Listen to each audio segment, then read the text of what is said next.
Love me or leave me and let me be lonely. You won't believe me, but I love you only. I'd rather be lonely than happy with somebody else. So it was kind of that like physicality that I knew from my opera days, but in a format that I felt like was instantly accessible to like people right here, right now. That's Joanna Berkebile. I'm Jamie Green, and this is Trading Fours.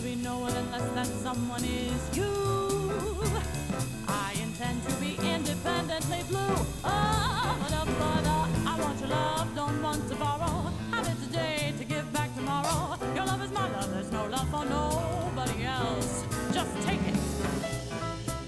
Hey everybody, and welcome back to another edition of Trading Fours. I hope you're hanging in there. And can't believe it, but we're actually getting really close to Thanksgiving, so I know it's probably not a normal Thanksgiving for you and your family, but I hope you're doing whatever you can to make it as normal as possible. I'm super stoked because my oldest son actually made it through an entire semester without having to be sent home with the COVID outbreak from college. So he went early, went through 15 weeks, and I'm actually going to go up and pick him up on Monday. So super excited about that. It's going to be so great to see him and have him home for a while. Hey, today's guest is Joanna Berkebile, and she's great. Joanna has got a new album out. We're going to talk all about that. We're going to talk about how she grew up in Delaware, but now she finds herself in Kansas City. We're going to talk about how she was an opera singer, and now she's singing jazz. We're even going to talk about her dad's 80s rock band, which I told her to send me a picture. I want to see the old man in the 80s band, but she hasn't done that yet, but hopefully soon. But before we get started, real quick, once again, down in the show notes, you can see a place where you can click on a link and you can subscribe to me on Apple Podcasts. You can subscribe to me on Spotify. And I also put down there a link with my email address. So if you've got some input, that would be great. I think it's absolutely fabulous that one of the places that I'm getting a lot of downloads is India, of all places. So if you are in India right now and listening to this, I would love to know how you discovered me. I'd love to know how you're liking it. But yeah, it's really, there's been a ton of downloads from India. So that's really cool. Love that we're international. So Joanna actually got on my radar because she was doing a Facebook Live event out of her garage, because that's what musicians do in 2020. You play in a garage, you play in a parking lot, you play wherever. Try to be safe and but still perform. So I dug it, and I reached out to her, and she's super friendly, and said, yeah, I'd like to do that. So we set this up, and we're going to talk all about our new album. So let's get started. Here's my conversation with Joanna Berkebile.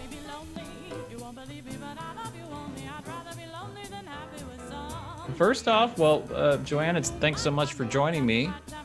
And I know 2020 is a crazy year, and probably wasn't what you were expecting when you were recording this new album. We roll with it.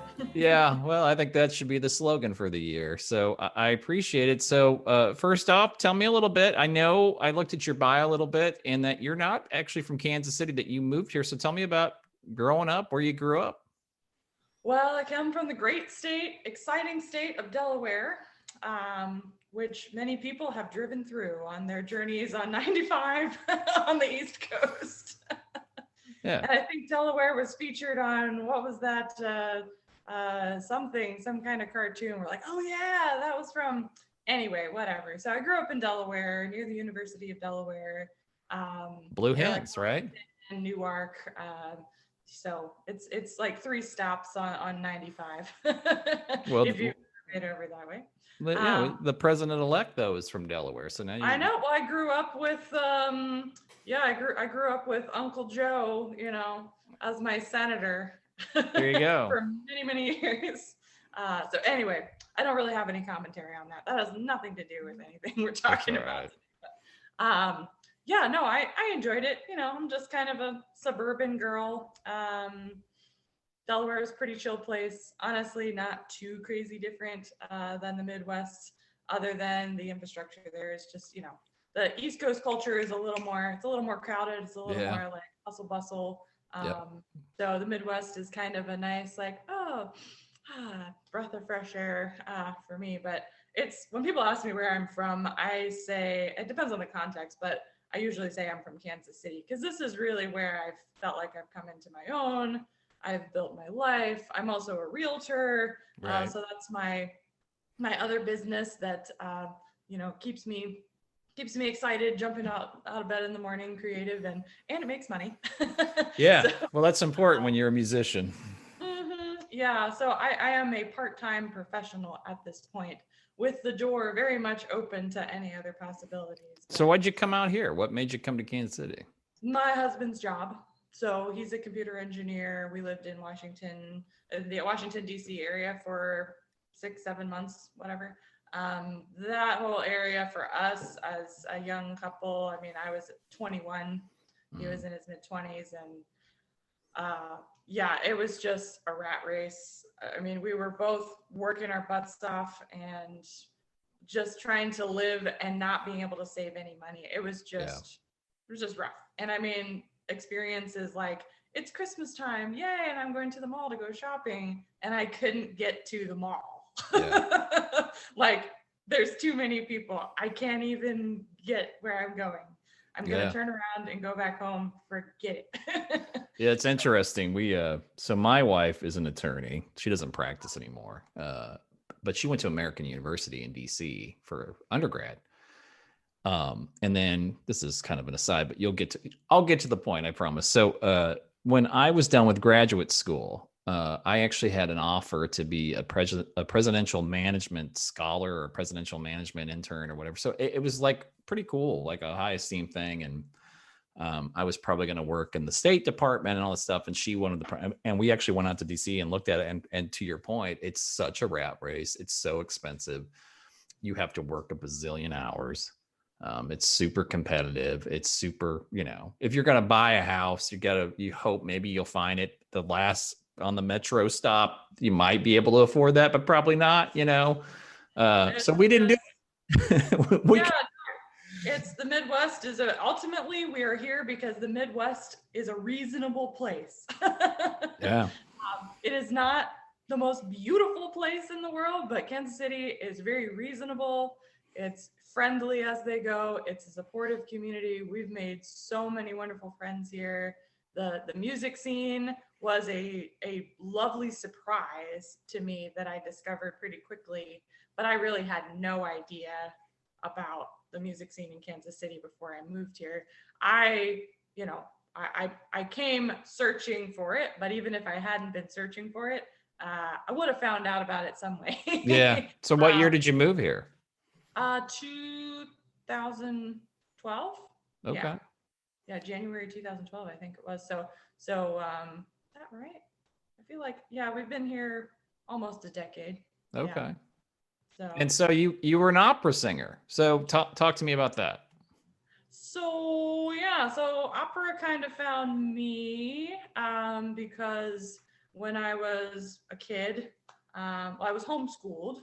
That's just kind of an aside. So my first real exposures to like music as a thing other than on the radio, was my church choir. So the adults let me hang out up there, like even as like an 8-year-old kid, like I was a little like on the choir loft, like my head was right here.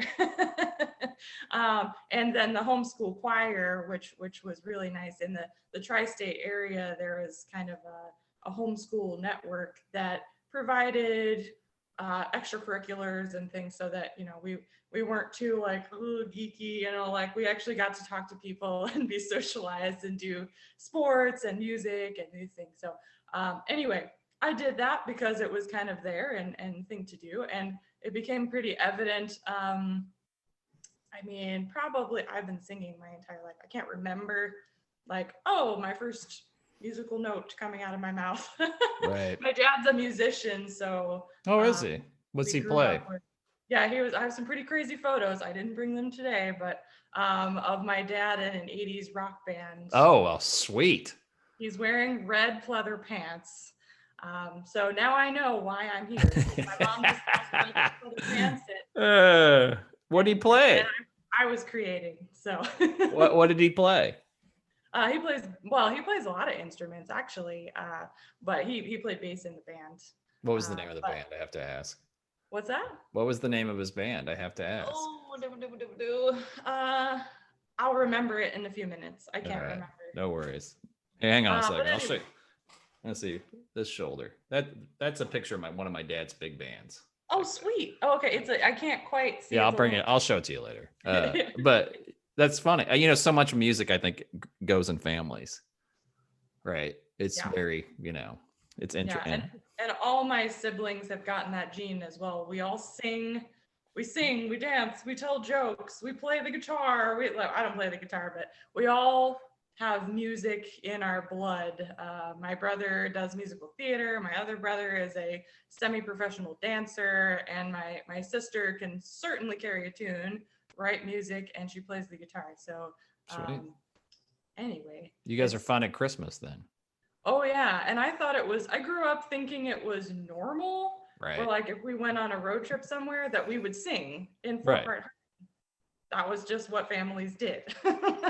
But apparently that's not normal. So, and we actually sound good. Like, no, I'm not just patting ourselves on the shoulder. That's fine. Well, opera, you're the first person I've had that had opera training. So opera is a special animal. I know a lot of it is, so much because it was made for before there were microphones and being able to project, and it's a special skill set. So I'm curious about how you took that and then translated it into jazz. Yeah, that's an interesting thing because I never anticipated. I mean, for so long, just because of the trajectory I was on was basically like, okay, I take the teachers who I have, with me, and then, I don't know, I'm just a little lump of proverbial clay. So, basically I had one teacher pass me off to another teacher who passed me off to another teacher. Not because I was that much trouble, I don't think, but because they basically were like, I've taught you what I know. You need to go to my, so it was basically the teacher I had in high school or early high school, middle school was like, you need to go to like a collegiate level. So I actually went to a college professor who was recommended to me. And then when he reached a certain point with me, and he was also making plans to move, he was like, I need to give you to my teacher. And that just happened to be in the sort of classical opera track. So that's kind of where I didn't have an agenda for myself from the beginning of like, oh, I want to sound like this, or oh, I want to do this. I don't, it wasn't like I grew up listening to country music and I want to be a country music star. It was just like, oh, these are the teachers. They're obviously good teachers. And the thing that I have always appreciated and appreciated more in retrospect is that my teachers, the trajectory of all that was to teach me to sing very healthily and to honor mechanic and health. Like it's a physical thing. It's almost a sport. Right. It's not just like, oh, I've got a good ear and let me manipulate my voice to make it sound a certain way. It's like I was taught from a very early age, your instrument is what it is, and to value health and the natural mechanic of my voice and over trying to manipulate a sound to impress people or impress myself or whatever. So authenticity and health are like this. They are connected, and those are things that I value above anything else. Yeah. No, I don't think that that's why most rock guys that were screaming in their 20s, they can't do it when they're 40s because they weren't singing properly, blew their voice out. I've had some disturbing conversations because I used to have a rock band. I don't know if you look up Counting the Quiet was my rock band in Kansas City for a while. We're good. Unfortunately, it all fell apart due to personnel issues. Yeah, well, that's how it usually goes. Yeah. But through that whole world, I had some particularly disturbing conversations with fellow rock singers who were like, yeah, man, you gotta bleed your voice. Right. And I was like, you have to what? Uh-huh. Lead your voice? I don't think so. Right. So, Well, there was this misnomer for years that guys wanted to smoke 3 packs of cigarettes, a day because they thought that made their voice, and it's no, terrible idea. that is totally antithetical to everything that I believe about the human voice. Right. So obviously you're in Kansas City. You said you were doing a little rock and roll. So when did the jazz bug bite you, and what bit you about it? Well, it kind of went from classical to blues to rock to jazz, and some of that had, it was all mashed up together, but some of that really just had to do with like who I knew and who I came in contact with, quote unquote randomly or whatever. But yeah, the blues was first. I ended up just ending up going to different places that had some pretty kick-ass blues stuff going on, and I had never experienced anything like that live. It just wasn't like live music performance really wasn't other than classical, where it's like I'm on a stage and y'all got to sit down and shut up and clap at the end. It was very active and very like, wow, this is, and it also struck me as like from the gut and very healthy and very like, this very physical experience, which totally made sense to me. So it was kind of that like physicality that I knew from my opera days, but in a format that I felt like was instantly accessible to like people right here, right now. So I started to kind of feel like opera, I was in love with the excellence of it at the time, but I was starting to feel like something was missing for me in that, and I found that the missing piece was that I didn't feel I was performing but not communicating. Does that make sense? So Absolutely, it makes sense. It didn't feel like a two-way experience where like the giving and receiving, the flowing of like I'm singing and this person's dancing, and like in the opera world, it's a lot of like observing of excellence, kind of like when you go to an art gallery. I love going to art galleries, but it's a different like, maybe some people would argue with me on this, but you have to approach that world of, let's call it high art, although I don't know if I believe in high art and low art or whatever. It's good or it's not. It connects with you or it doesn't. But you have to come to that world with a lot more knowledge and background to get it and to really be part of that communication, as opposed to like, I felt like blues and jazz was like immediate. Yeah. Like I can sing blues and jazz and people get it right away.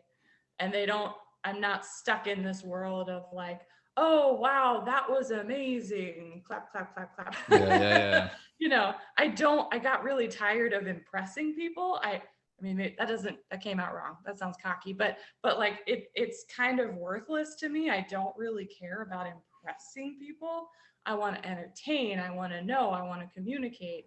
Not just like people perform. It's not boring for people to be like, oh wow, that was amazing, that was great, and I knew that they didn't really feel anything. Right. Well, I think as a performer, I certainly know this is the case for me, and I'm guessing it's the same for you. Watching people's reactions, whether that's just a smile on their face or if they jump up and want to dance to the song or whatever, that's what I find the most value in playing live music is you get to watch how people react and get like, oh my God, I can't believe they're playing that, and they have fun. And and to your point with opera, which is, it's a great art form, and I would never say anything despairing about, but you're right. It's very much more fastidious. It's very much more about the decorum of sitting, like you said correctly, and being quiet until the end and stuff. Whereas if somebody hoots, if you hit a great note in a blues or a rock or a jazz song, somebody, says, that's great. Not only is that appropriate, musicians will love it. So I totally get it. It's part of the experience. Although I do find it funny, I would like to see, who knows how that could go, but people don't realize before Wagner, and his like crazy ideas about everybody got to sit down and shut up and listen to my awesome art. Right. Like in the time of like Mozart and whatever, an opera house was more like a blues bar, Yep. like everybody got dressed up. It was a place to show off, but people were talking, people were drinking, people would hoot and holler. Like that was something going on, but it was more of a, immediate thing. So people have this idea of like opera on a pedestal that I don't know if it will ever change, because that's just how it's morphed culturally. Oh yeah. I think it's gonna be that probably forever, which is interesting. We don't have to get too much into the weeds, but I know that they're always trying to get more butts in the seat for opera. And I think that's one of the things that you fight. People already have ADHD in our current culture, and sitting somewhere for 3 hours and not doing much, kind of a hard sell. I do find though, I feel like that experience is valuable. Like going to a 3-hour play or a 3-hour opera or whatever. I believe that it is good for the mind. Yeah, I agree. It's even good for the soul, because we're so used to this, like, click. Someone could be listening to this interview and be like, this is boring. Click, click, click, and click to the next. They would never do that with you as my guest, Joanna. They would never. Well, but if you're thinking of doing that, you guys out there, you better stop. Right. Don't click that button. That's right. So I want to let's talk about the album a little bit. So the album is Love Me or Leave Me, correct? Yes. And you've got a bunch of tracks. I laughed, especially in the current culture, that your first tune is called "A Gentleman Is a Dope." So I assume that's a takeoff of the Lady Is a Tramp, correct? No, that's oh gosh, now I'm gonna I wish I had my cheat sheet with me. I don't have a copy of my album, but that's an old song. I didn't write that. So no, I didn't think you wrote it, but I'm just wondering, Lady Is a Tramp is such, Sinatra sang that and everything. So I just like the fact that this is a woman's cape, a guy's a dope. I just there was a little bit of whimsy to that tune, right? Yeah. Right. Yeah. Well, my idea when I picked, these are not only some of my favorite tunes, but I realized that some of my favorite quote unquote standards, some of these are not quite as standard. Right. I tried to mix it up a little bit, but the theme of this, which I thought was encapsulated by Love Me or Leave Me, period, was like, there's a lot of tunes that are like, oh, I love you, I adore you, and this whole like, oh, right. Thing. I wanted some I almost wanted character pieces of like if you were meeting different people randomly and they were telling you about their current love life. It's not all, oh, I adore you and put you on a pedestal and love is amazing. Sometimes you're like, I'm in love with this guy, but he's stupid. Like, right. He's not even cute. Okay, that's weird. And love can be messy. Right. Yeah. Messy, weird, or like, what's the song? Is You Is or Is You Ain't? I have always loved that one. And that one goes into kind of like, that's where the jazz and blues start hanging out together. Because they're really, they're what, siblings, cousins? I don't know. I think that they're very much based in the, if you go back to what Louis Armstrong was doing in New Orleans, it's very blues based. Oh, yeah. It kind of divulged. I don't know why I keep doing things with my hands. This is only going to be on audio, but so on the album, let's give a shout out to the people who played on it. So who all played on it? Oh, yes. Okay. Absolutely. So I have Leslie McLean on the piano, and she is also not only an amazing pianist, but she also did all the arrangements of these tunes, which gave them fresh life.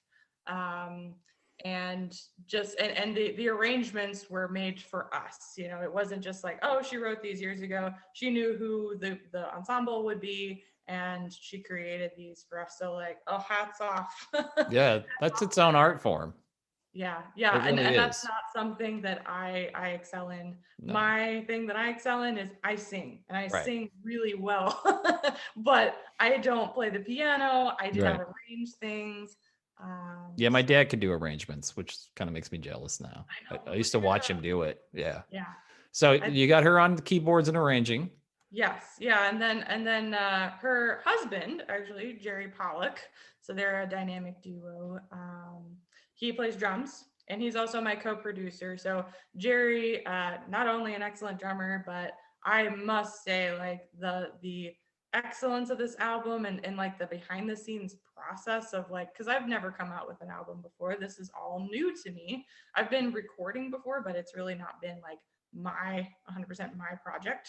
Um, so his experience just like, and he's gone way above and beyond what he ever had to do to kind of guide me from his past experience on the do's and don'ts of the recording process and production and getting this album out to the world too. We've actually hired a marketing company that, as I speak, are sending out my album to all different jazz stations across the country and the world. So that's very exciting. I never would have known how to access that without him.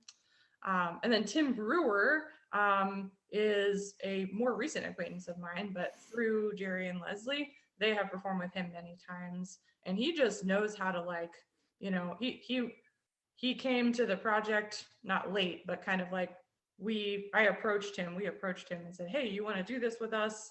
We already pretty much had the arrangements and everything. We gave him the arrangements. He showed up to the first rehearsal. We only had 3 rehearsals with all of us. And he just brought his A game and just said, oh, how does this sound? Oh, okay, great. I mean, that was amazing. I mean, everyone did that, but that felt really good to me because that's what I was used to in the classical world. So I love that about when I can get it in the jazz world, the like commitment to the excellence of like, yeah, okay, this is fun. This is communication. This is real live music, but you better know your stuff. Yeah, well, this town, and obviously Tim's your bassist. You were doing an upright bass kind of kabuki dance for the people that were just listening to this. So, yes. So you know, it's so interesting you say that. So this podcast is a little over a year old, and I kind of had a pretty good idea of how much talent there was in this town. But when you really delve into it, there's a lot of really talented, really special, really good musicians in this town that can do like what you said, that they can walk into a situation and are so good at their craft that they can look at a chart. Like you could just say, I want to play all of me. I want to play it in, I don't know, A flat and go. And they can do it. Yeah. And that's amazing. That was not the reason why I got into jazz, but once I started getting into jazz, I was like, ooh, okay, I like this. Like, this is what was that level of excellence was what was expected of me when I was engaged in the classical music world. It's like, here's your opera score, go learn it, come to rehearsal, and you better already know it. This is for fine tuning, not for mucking around and, what do you think about, what do you think about this note? Like, no, you come prepared. So when you listen to jazz singers, Joanna, who are the people that you're like, I mean, obviously you want to put your own stamp on it. You want it to be yourself. But who are the people that you listen to and vocally and you think, wow, I like how they approach a song, or I like vocally what they're doing with the song, or who are those people? Well, it's funny. I started singing jazz before I really was listening to jazz on a regular basis. I almost listened to jazz so that I can sing jazz now. It's a little bit weird. It wasn't like, oh, I listened to Ella Fitzgerald and I want to do that. I want to sound like that. It actually, for me, came more from like, I experienced a live music experience and I wanted it to be part of that experience. So that's, I don't know. I haven't thought too much about that until now, but. Well, I'm glad I stumped you. Yeah. But looking into, okay, who are my influences or whatever. I mean, okay, everybody likes Ella Fitzgerald, but the reason why people like Ella Fitzgerald is because she's 100% genuine. Yeah. And there's nothing artificial. There's nothing like artificially poised, or like she didn't approach any of her performances or recordings with a preconceived, I know, because I can tell, a preconceived notion of like, oh, I want people to think this about me and I'm going to manipulate my voice to do it. No, she just had unbridled and like authenticity with her voice. Um, and Yeah, she's I'm sorry to interrupt you, yeah. but her stuff is excellent, and I would tell you, you were talking about excellent musicians and collaboration and bringing something and being prepared. You know, she did a bunch of stuff with Joe Pass, the phenomenal guitar player, and there's these recordings of them like in a studio in Germany in like 1975, where they just show up and they're just both, it's just ridiculous how good they are, and how much they're listening to what each other is doing, because I think that's what music really is. It's a collaboration, it's a conversation, it's a, you know, and it's in that, especially live music, it's a specific moment in time that is not ever going to be exactly replicated. It's almost like walking on a tightrope in a way, right? Mhm.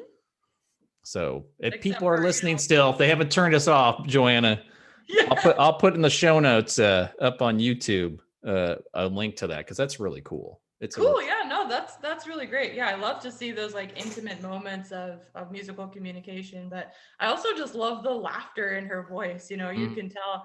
I actually don't know too much about her personally, although I probably should. But that whole I don't know, even like the joy that comes out of it. So I just like that. Do you know how she got discovered? You know, I don't know. See, She I told you I don't actually, know they much had about.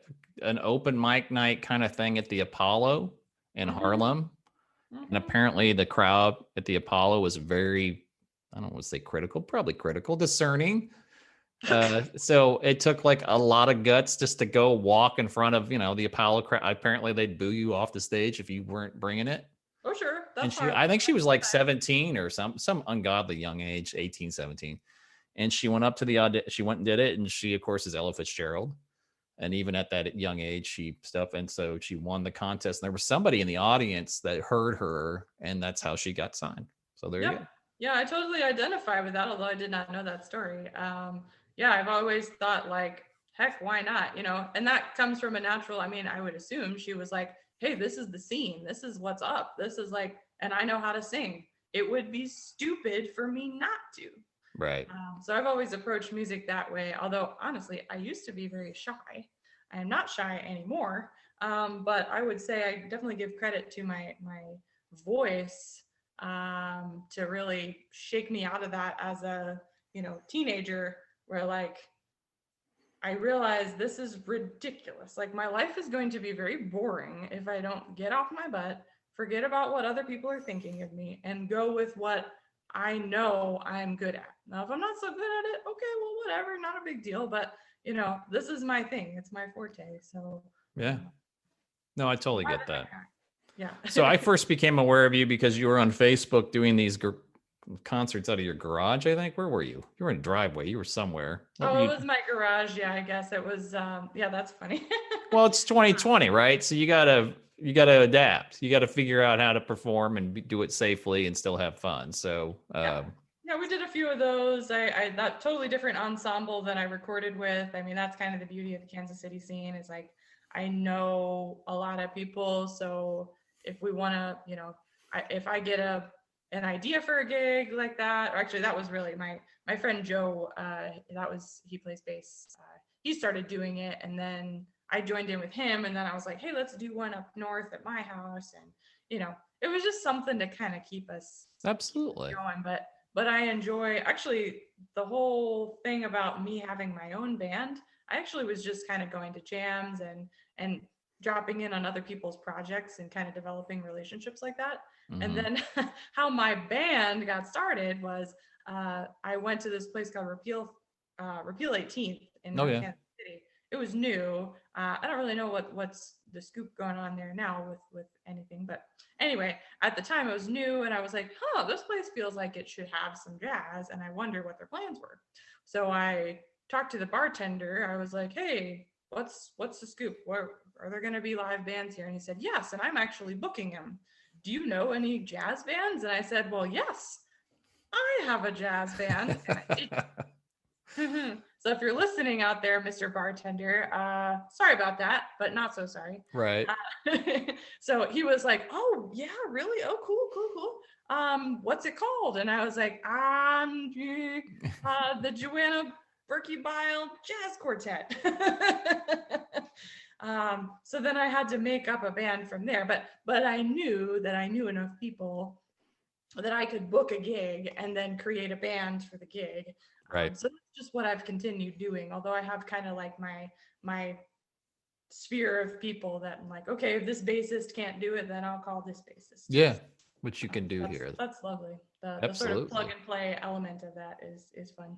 That's great. So, I know there's been a lot of announcements with a couple different vaccines and fingers crossed and stuff. So let's say these are successful and we're all actually get to go out and play live gigs indoors and not feel like we're going to die doing it. What are your plans for 2021? What would you like? What's like optimal for you? Well, so you can't, well, nobody can really tell right now, but so in May, I'm actually having a baby. Yeah, I didn't know if that was a secret or not, so I didn't ask. No, it's not a secret. I put it on Facebook. Okay. So congratulations. That's exciting. Thank you. Yes. So that's very exciting. First kiddo, and just found out it's a girl. So No, she's gonna be exactly like me, and also have a jazz band. There you go. You hear that down there? But yeah. So anyway, that will probably be taking up some of my time. Yeah, well. Yes. However, I this is the first time in my life, I've been married for 10 years, and I didn't get married and have a baby right away. I didn't follow that trajectory. Either way is fine, but for me, I really just kind of wanted to explore myself, my life, get my feet under me. Now I have a jazz band, a business, a home, all these things. So this is the first time in my life where I feel like I can have, and all you parents out there, don't laugh at me, but I really think, having a kid, my husband and I, we're so far an awesome team, but I feel like for the first time in my life, it's not something where I'm thinking, oh God, I'm going to have to give up, fill in the blank. Like in past years, I thought, oh, if I had a kid, I would have to stop singing, or I would have to dial down my real estate business or whatever. It's not really my intention. I may have to shift around some time and energy for sure. But I think my intent is to carve out some time, like middle of next year is all about the Berkey bean. Berkey bean. But by the end of next year, I would like to have actually a second album in process. Okay. Like to see, and that's regardless of whatever the Rona decides to do. I don't really care. I can. No, I think, but that. Yeah. Well, I'm a parent. My older son is a freshman in college, which kind of blows my mind. And I'm one of those people. I don't give other parents to be advice unless they want it, because I've always felt like everybody was just ready to delve in and tell you all these things and scare the crap out of you. And I just don't feel like that's helpful. It's just like, and it's like, we have two boys, and neither time we told anybody what their names were going to be, because I have seen people like say like, oh, I'm going to name it such and such. And somebody, oh, I hate that name. People do what you want, do what you want, man. And that's great. I would say I actually appreciate so far everybody who I've told, which is pretty much everybody at this point, is like, they either like, just super encouraging and say encouraging words, or give me like one nugget. Yeah. About like, hey, here's my nugget about parenting or whatever. And I appreciate that. I think, because I can, if it's one nugget, not a sermon, I can take it or leave it. And I appreciate that. I'm a very candid person myself. So I'm never offended if somebody's like, hey, I think blah. Well, if I disagree, I don't sit and cry about it, because that's fine. It's fine. Like, I can just disagree. No, that's great. That's okay. So your album, if I said, Joanna, give me a tune off this album that really encapsulates who you are as a singer and as a person, what do you pick? I can't really say which one, because I enjoy this. I enjoy the spectrum of things. I will say kind of one of the outliers on the album is Temptation. Mm-hmm. it's a Tom Waits tune. Yeah, I And noticed that. That's cool. yeah, I actually this is weird. Yeah, who cares? It's not that weird, but you know, I would actually say Tom Waits is a huge influence for me.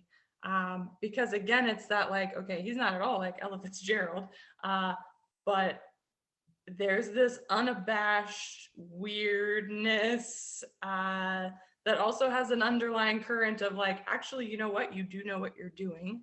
But you are like, he's hilarious and he's weird. And, you know, like he's got this tune called The Piano Has Been Drinking.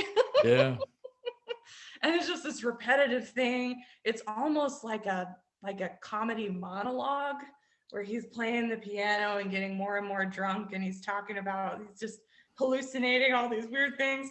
And yeah, that stuff speaks to me. I basically, I say I was raised in the wilds of Delaware by Muppets, because that was like my favorite show as a kid, where like, you know, this wacky I don't know, this like just not afraid. I grew up not afraid to be genuine and to find an excuse to laugh, because absurdity is. Yeah. So I would say Tom Waits, you know, I would love to meet him sometime. I loved having a Tom Waits tune on my album. No, it's great. That makes Yeah. it fun.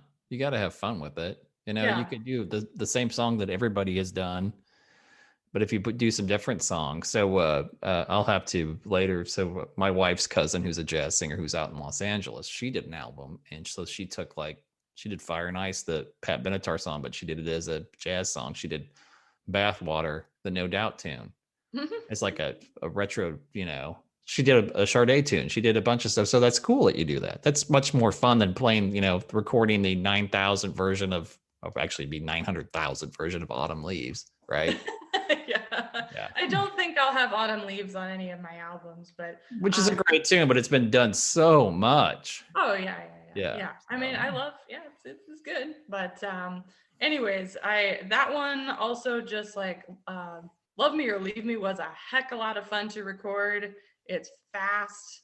My first, I think the first recording that I heard was a Nina Simone. I love Nina Simone. Oh, Yeah. I love listening to singers who I will never sound like. Who like I don't ever, like, there's no way anyone would ever listen to like one note for me and one note for Nina Simone and ever think that it was the same person. Like, it's impossible. So I love her quality of voice. It's like rich, deep, like amazing, flexible though, like super, just very flexible voice. So her version of Love Me or Leave Me, I heard that and was like, ooh, bookmark, I want that one.